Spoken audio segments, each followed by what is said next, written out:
Hi, my name is William Anderson, and thank you for taking time out of your day to view my video presentation. I will be discussing problem number 5 and 8 from the case of University Teas. I will start with problem 5. Problem 5 asks you to establish an estimated bid price for 4 different order scenarios.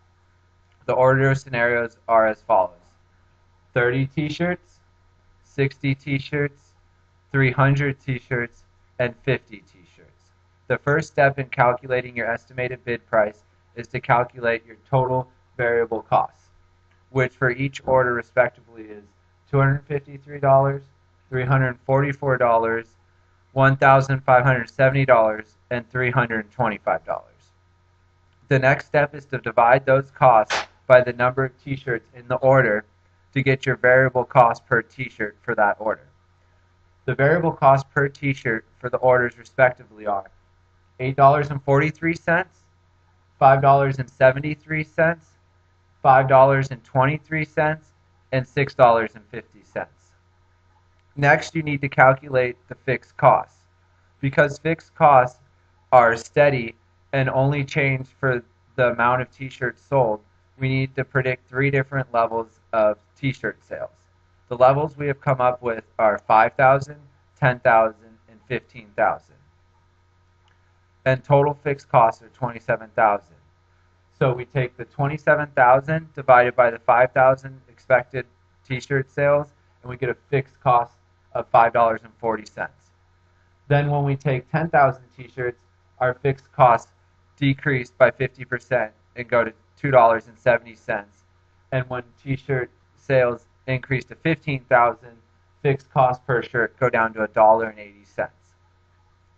Next, we need to add those fixed costs per shirt at each estimated level of sales to the variable cost per t-shirt for each order, which give us these numbers, which are for 30 t-shirts at 5,000 units would be an estimated bid price of $13.83. Whereas if we estimated sales at 15,000, the bid price would be $10.23 for the order of 30 t-shirts. Then compare that to the order of 300 t-shirts at 5,000 units. It's an estimated bid price at $10.63. And at 15,000 units, it would be $7.03. As you can see, the more we expect to sell, the less cost we incur, and the less we charge customers for our product. The next step in this case is to determine if returning customers deserve to get cheaper products. Our feeling is that yes, they do deserve to obtain cheaper prices due to the fact that we can reuse screens and reuse artwork designs, which are a large portion of the variable manufacturing cost, as seen up here. Because of these decreases in cost to us, we have estimated the price for returning customers at 5,000 units of expected sales and the order size of 30 to be $11 per t-shirt, which is substantially lower than $13.83 per t-shirt for new customers. This is all due to the fact that our costs are cheaper and we extend those cheaper costs onto our customers who are loyal to us to increase sales over time. Finally, we want to look at the order size of 300. As you can see, customers who purchase larger order sizes will receive cheaper prices because our costs are also cheaper, as is with returning customers. So a returning customer with a large order size of 300 will receive a price of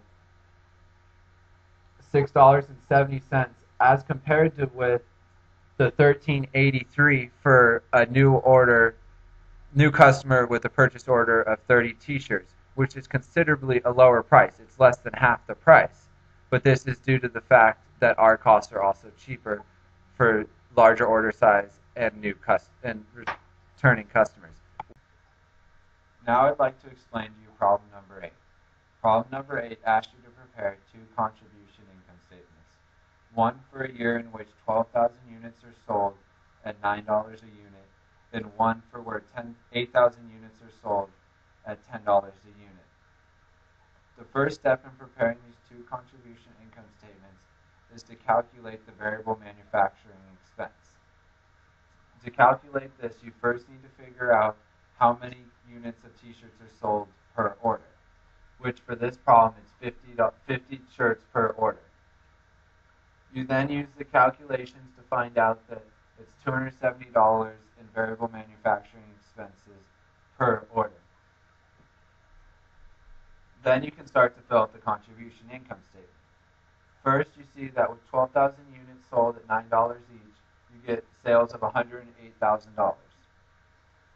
Next, you take the variable manufacturing expense of $64,800 plus variable selling expense of $6,000 and variable shipping expense of $7,200, which amounts to $78,000. Subtract that from your sales of $108,000, and you get a contribution margin of $30,000. Less your fixed expenses, which total $27,000, and you get a net income of $3,000. Then, when you move to the year where 8,000 units are sold at $10 each, you get sales total of $80,000. Variable manufacturing drops to $43,200. Variable selling and shipping also decline with the units sold, and total variable expenses amount to $52,000. Subtract that from your sales of $80,000, and you get a contribution margin of $28,000. Less your fixed expenses that stayed constant at $27,000, you get a net income of $1,000 for this year. This shows that there is a strong price elasticity between quantity demanded and price. This means that universities need to focus on decreasing their price or keeping it constant while decreasing their costs in variable manufacturing and other variable expenses because they have high variable costs, as shown here by $78,000 in variable expenses when fixed expenses were only $27,000. This can be achieved by the idea of economies of scale, which means that universities will need to start purchasing larger quantities of supplies in one single purchase, which will allow these variable expenses to decrease and their net profits to increase. Thank you for taking the time out of your day to listen to my presentation.